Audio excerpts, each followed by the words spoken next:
Akbar, Allahu Akbar, Subhanaka inni zalamtu nafsi faghfirli fa innahu la yaghfiru adzunuba illa anta.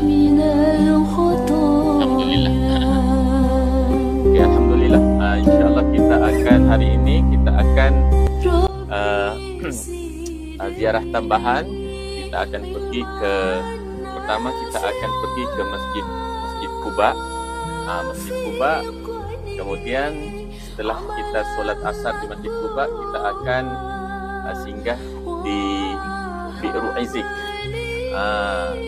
Jadi untuk pengetahuan para ayah ibu yang saya kasihi sekalian, ada satu fadilat yang diberikan kepada penduduk Madinah, yaitu Masjid Quba. Masjid Quba ini merupakan masjid yang pertama didirikan di kota Madinah ini setelah penghijrahan Nabi daripada Mekah ke kota Madinah. Dari kota Mekah ke kota Madinah, kemudian beberapa hari kemudian Nabi Muhammad SAW singgah di kawasan yang dinamakan akan kita singgah nanti, yaitu Mazra'atul Mudhallal. Mazra'atul Mudhallal nanti kita akan ceritakan sedikitlah. Kemudian setelah itu seorang sahabat yang bernama Yasar,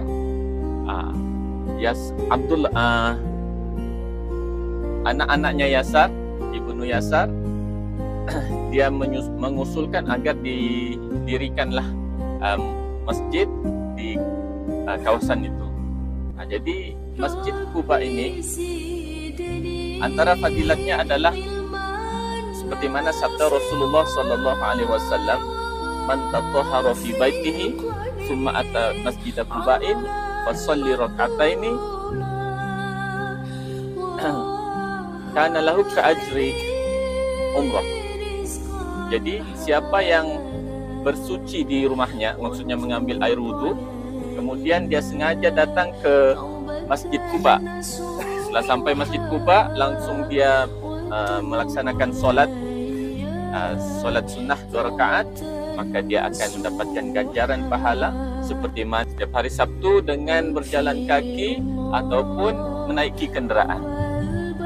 Jadi kalau ada jemaah yang nak cuba untuk menaiki berjalan kaki dari hotel kita ke Masjid Quba, nanti boleh. Kalau mau waktu malam, suasananya agak cantik juga sebab sekarang ni kerajaan telah membina laluan jalan kaki daripada hotel kawasan kita tadi itu Masjid Umamah pergi ke Masjid Quba, ada laluan jalan kaki, dan di tepi itu disediakan gerai-gerai lah. Jadi kalau ada yang nak ke Masjid Quba berjalan kaki, bolehlah sambil melontar-lontar. Kalau musim haji, orang melontar batu. Kalau orang melaksanakan umrah ni melontar menggunakan duit. Itu. Jadi kawasannya tu untuk jalan kaki di sinilah. Kemudian kalau kita lihat di sebelah kiri kita, itu merupakan Masjid Bilal. Nama dia Masjid Bilal. Kedai-kedai. Kalau nak berbelanja boleh di situ. Saya pun belum pernah juga masuk, tapi katanya murah lah. Jadi kita punya hotel di sebelah kanan. Jadi kalau nak ke sini kena berjalan kaki untuk ke sini. Kilo lah, 1 kilometer dari hotel kita tadi. Ke Masjid Quba, dari hotel kita ke Masjid Quba lebih kurang 5 kilometer. Lebih kurang sejam lah kalau relax. Tapi kalau jalan laju sikit, yang naik taksi ke, naik Grab ke, boleh. Mungkin kalau ada jemaah yang adventure sikit, boleh menggunakan Karim. Di sini Grab aplikasinya bernama Karim. Karim itu sebenarnya berpusat di Dubai, tapi boleh digunakan di sini. Lebih selamatlah daripada kita taksi, kita tidak tahu berbahasa Arab, nanti kita diletakkan harga tinggi-tinggi. Naya kita. Tapi kalau Grab dia selamat sikit lah. Kemudian kalau ada yang nak mungkin merasakan seafood, sini ada seafood juga. Walaupun kita nampak kawasan padang pasir, sebenarnya di sini ada juga seafood. Kalau dinamakan tu suk samak. Suk kita buat ziarah tambahan ni. Kadang-kadang kalau kita tak buat jemaah tu, bila ada jemaah lain yang akan bercerita, oh kami pergi Telaga Izik, kadang tanyalah kepada motor ataupun GL, kenapa kita tak pergi? Jadi kita GL dan Tauf ni kita usahakanlah untuk membawa jemaah merasai ataupun kita sama-sama menghayati sirah perjalanan Rasulullah sallallahu alaihi wasallam. Telaga Izik tersebut, di Telaga Izik tersebut, Telaga Izik ni terletak di sebuah kebun yang dinamakan Mazra'atul Muzallal. Maksudnya tu Muzallal tu kebun yang memayungi. Jadi di dalam kebun tersebut terdapat telaga. Pada waktu baginda Rasulullah sallallahu alaihi wasallam sampai di kota Madinah sini, lalu baginda Rasulullah sallallahu alaihi wasallam singgah di kawasan kebun tersebut.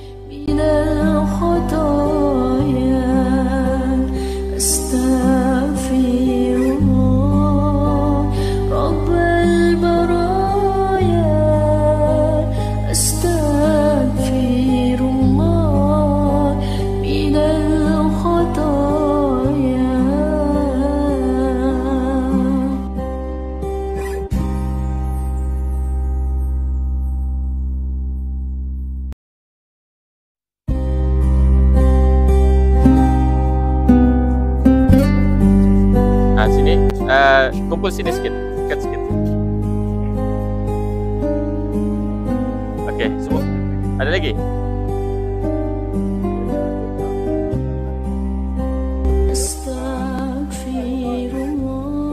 Dah semua. Okey, baik. Nanti kalau untuk jemaah lelaki boleh masuk melalui pintu sini, kemudian perempuan dari belakang sana. Kalau nak ke tandas, nak ambil air wudu sebelah sinilah. Sini ada pintu. Jangan salah masuk pintu sebab perempuan dan lelaki di sinilah. Cari pintu lelaki. Nanti kalau sudah selesai solat, keluar dari pintu ke kiri, kita akan berjumpa di sini. Setelah kita jumpa sini, baru kita akan pergi ke sebelah, ke Telaga Izik. Boleh? Okey, insyaAllah. Boleh? Silakan. Tunggu.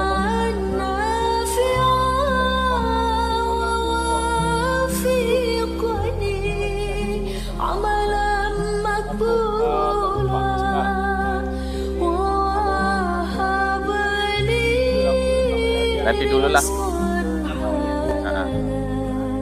Okey. Jamak tak payah. Tak perlu jamak.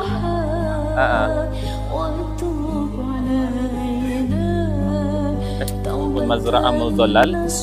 Cuma di sini masuk kena bayarlah tiket RM10 seorang. Tak apa, RM10. Tak apa, nanti saya cover dulu sebab kalau kita bayar satu-satu nanti buang masa. Okey, jemaah masuk, nanti saya bincang dulu. Jemaah langsung masuk, nanti sekali bayarlah. Nanti bayar sekali dengan bas. Boleh? Okey, mari.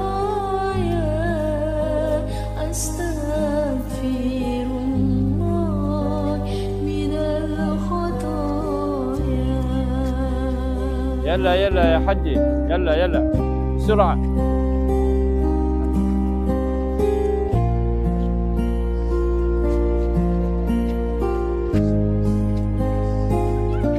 Oke, sekarang jemaah akan masuk ke Telaga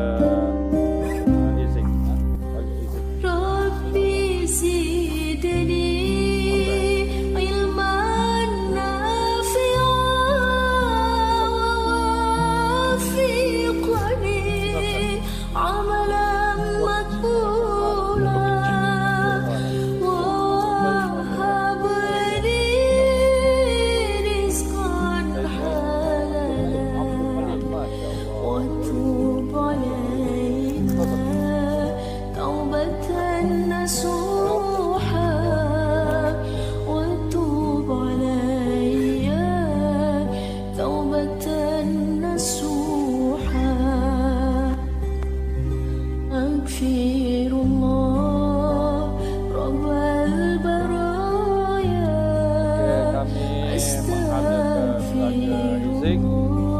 yang mana dengan kehidupan merupakan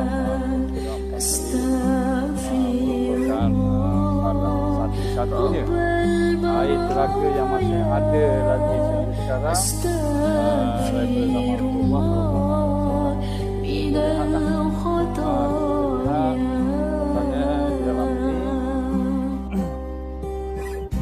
Boleh panggil dulu yang lain? panggil. Kita tak boleh.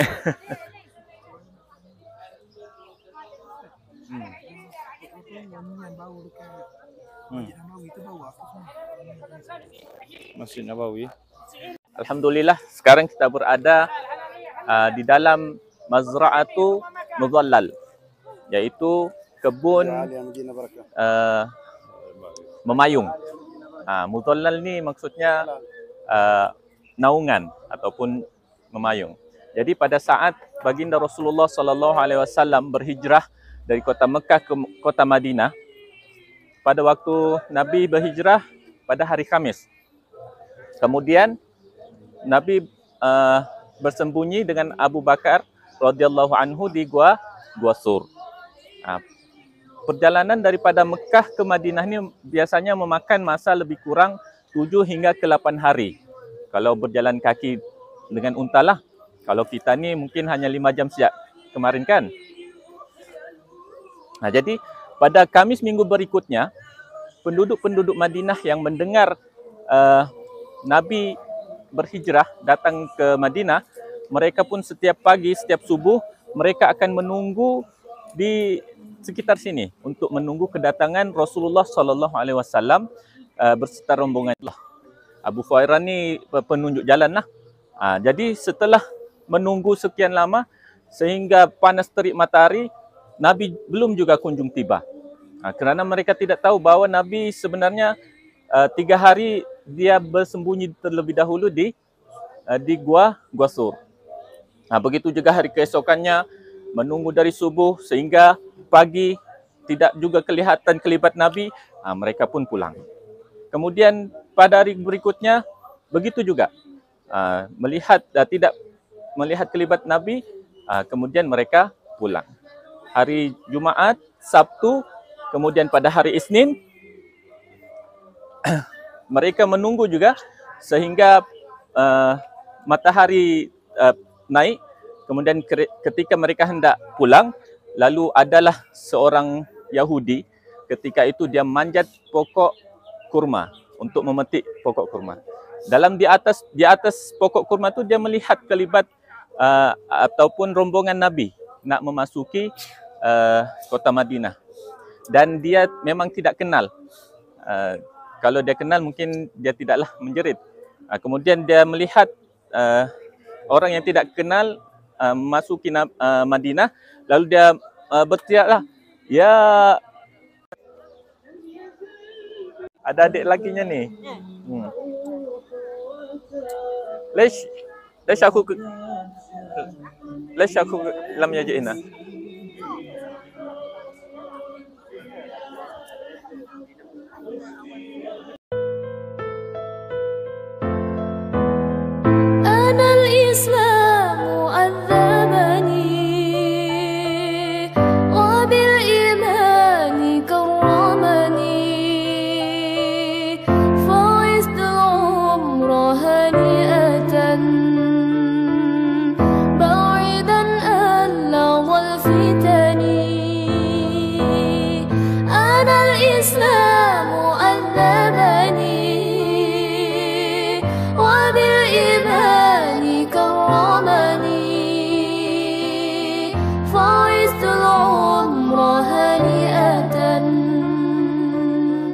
بعيدا عن لظى الفتن